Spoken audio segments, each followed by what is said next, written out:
அனைவருக்கும்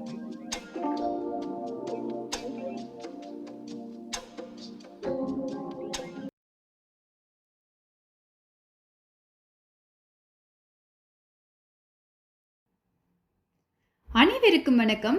எல்லாரும் எப்படி இருக்கீங்க? இன்னைக்கு நம்ம ஆயத்தி கிச்சன்ல என்ன பார்க்க போறோம் அப்படின்னா மட்டன் ரோல்ஸ் எப்படி செய்யறதுன்னு பார்க்க போறோம்.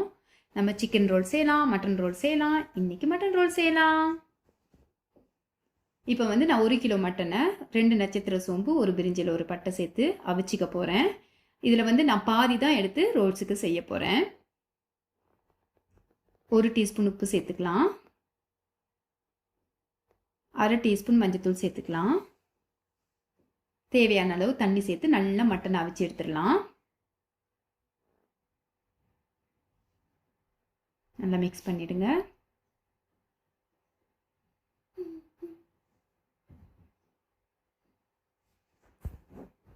இப்போ பாருங்க, நமக்கு மட்டனில் உள்ள தண்ணியெல்லாம் நல்லா வத்திடுச்சு. அதே நிமிஷம் நல்லா மட்டன் வெந்துருச்சு. இப்போ இதிலிருந்து நம்ம எப்படின்னா சின்ன சின்ன துண்டுகளாக கட் பண்ணி எடுத்துக்கலாம். அது மட்டும் இல்லைங்க, இந்த மாதிரி நான் உருளைக்கிழங்க ஒரு 4 உருளைக்கிழங்கு எடுத்து இந்த மாதிரி கட் பண்ணி உப்பு, மஞ்சள், அது கூட வாசனைத்தூள் சேர்த்து அவிச்சு எடுத்துருக்கேன்.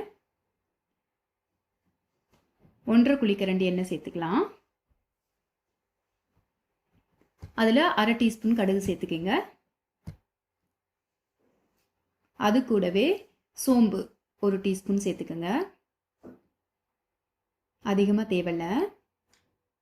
கடுகு நல்லா பொரிஞ்சதுக்கு அப்புறமா இங்கே பாருங்கள், நான் வந்து ஒரு 4 பல் பூண்டு, ஒரு சின்ன துண்டு இஞ்சி, அது கூட 3 கொத்து கருவேப்பிலை எல்லாம் பொடிசாக நறுக்கி வச்சுருக்கேன். அது எல்லாத்தையும் நம்ம இதில் சேர்த்துக்கலாம். இஞ்சி வந்து நம்ம நல்லா நச்சிக்கலாம். இடித்து வச்சு சேர்த்துருக்குறோம். இப்போ இது எல்லாத்தையும் எண்ணெயில் சேர்த்தாச்சு. நல்ல வாசனை வரும். ஏன் கருவேப்பிலையை நம்ம எப்படி கட் பண்ணி சேர்க்குறோம் அப்படின்னா ரோல் செய்யும்போது நமக்கு ஈஸியாக இருக்கும். அதுக்காகத்தான். இது கூட நான் வந்து 2 பெரிய வெங்காயம் பொடிசாக கட் பண்ணி சேர்க்குறேன். நல்லா புரிஞ்சுக்கோங்க, நான் பாதி மட்டன் தான் இதில் எடுத்து செய்ய போகிறேன். நம்ம 1 கிலோ வாங்கியிருக்கோம், நான் பாதி மட்டன் செய்ய போகிறோம். அதோடு 1 டீஸ்பூன் உப்பு சேர்த்தேன். இது வந்து காஞ்ச மிளகா, இதை வந்து 1, 2 இடித்து வச்சுருக்கேன். நான் வந்து காரத்துக்கு ஏற்ற மாதிரி சேர்த்துக்கிறேன். உங்களுக்கு நல்ல காரம் வேணும்னா 2 டீஸ்பூன் சேருங்க. நான் வந்து 1/2 டீஸ்பூன் சேர்த்துருக்கேன்.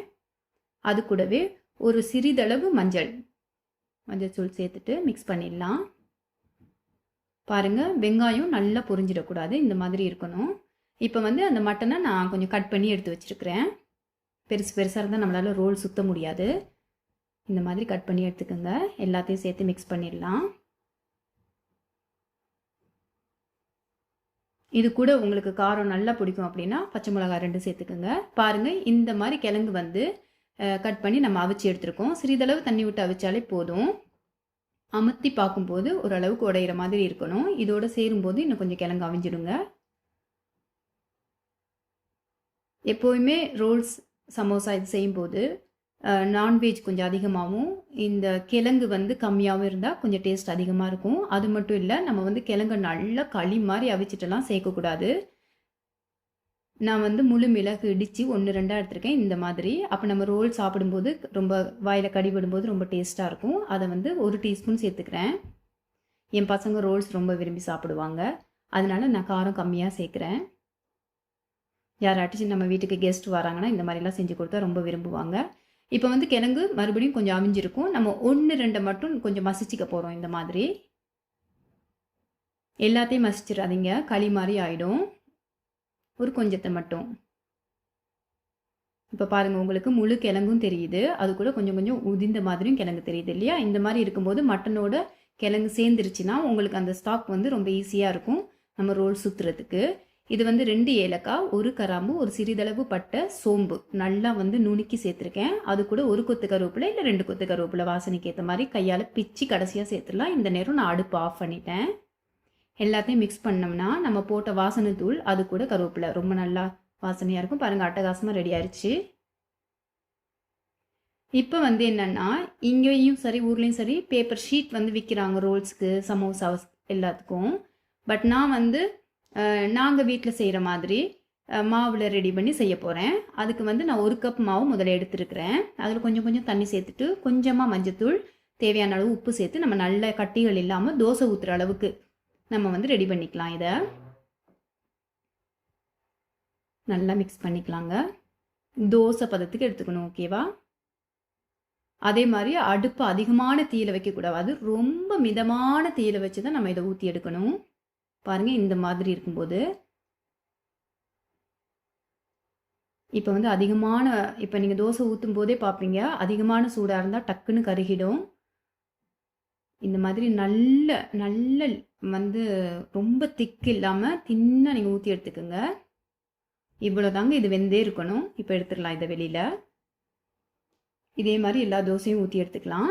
அடுத்தது வந்து நம்ம ரோல்ஸை வந்து நனைச்சிட்டு அதில் வந்து நம்ம பிரெட் கிராம்ஸ் தடவுறதுக்காக ஒரு முட்டை, ஒரு 3 டேபிள் ஸ்பூன் அளவுக்கு மைதா மாவு, அது கூட சிறிதளவு உப்பு, கொஞ்சம் மிளகுத்தூள் சேர்த்து நல்லா அதோட தண்ணி கொஞ்சம் சேர்த்து தன்மையாக நம்ம கரைச்சி எடுத்துக்கலாம்.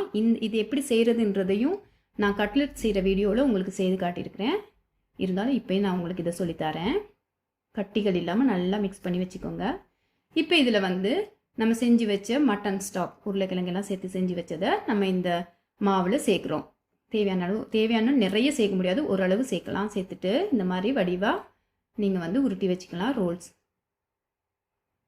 உண்மையாகவே சொல்கிறேங்க, நம்ம பேப்பர் சீட் வாங்கி செய்கிறத விட இதில் செய்கிறது நமக்கு ரொம்ப டேஸ்ட்டாக இருக்கும். ட்ரை பண்ணி பாருங்கள். இதில் ஒரு விஷயம் என்னென்னா, நீங்கள் சுட சுட வச்சு உருட்டிட்டிங்கன்னா நல்ல மாவு ஒட்டிடும். இப்போ பாருங்கள், நான் நிறைய செஞ்சு வச்சுட்டேன். இப்போ நம்ம கரைச்சி வச்ச மாவில் நல்லா நனைச்சிட்டு பிரெட் கிராம்ஸ் சேர்த்துடலாம். அவ்வளோதான். பார்க்க உங்களுக்கு பெரிய ப்ராசஸ் மாதிரி இருக்கும். கண்ணு மூடி திறக்கிறதுக்கு இடையில செஞ்சிடலாங்க. மட்டன் மட்டும் அவிஞ்சு ரெடியாக இருந்துச்சுன்னா. பார்த்தீங்களா எவ்வளோ அழகான ஒரு ஷேப் வந்திருக்குது.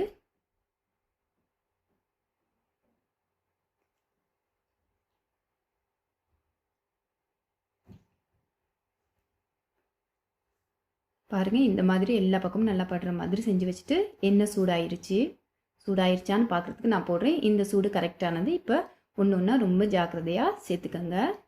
எனக்கு மொத்தமாக 20 ரோல்ஸ் வந்திருக்கு. நம்ம கரைச்ச மாவை விட தோசை மாவு மறுபடியும் நான் 1 கப் போட்டு கரைச்சி செய்திருக்கிறேன்.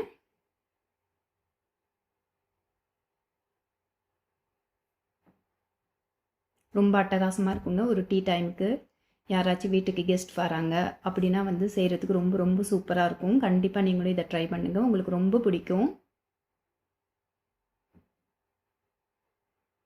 ஹெல்ப்புக்கு யாரும் இருந்தாங்களா, நீங்கள் தோசையை விட்டுட்டு கடகடன்னு அவங்களே சுற்ற சொல்லிடலாம். ஒரு ஆள் நினச்சி போடுறதுக்கு இன்னொரு ஆள் வந்து வடிவாக வந்து இந்த மாதிரி பிரெட் கிராம்ஸ் தடவிட்டு டக்குன்னு நம்ம வந்து பொரிச்சு எடுத்துக்கலாங்க.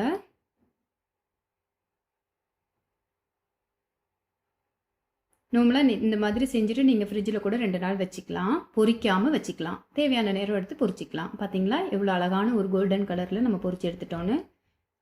செம்மையாக ரெடி ஆயிடுச்சுங்க. அப்புறம் என்ன, இதே மாதிரி நீங்களும் செஞ்சு உங்களோட டீ டைமுக்கு குட்டீஸ்க்கும் கொடுங்க. உங்கள் வீட்டில் உள்ளவங்களோட செஞ்சு சுவையாக சாப்பிடுங்க.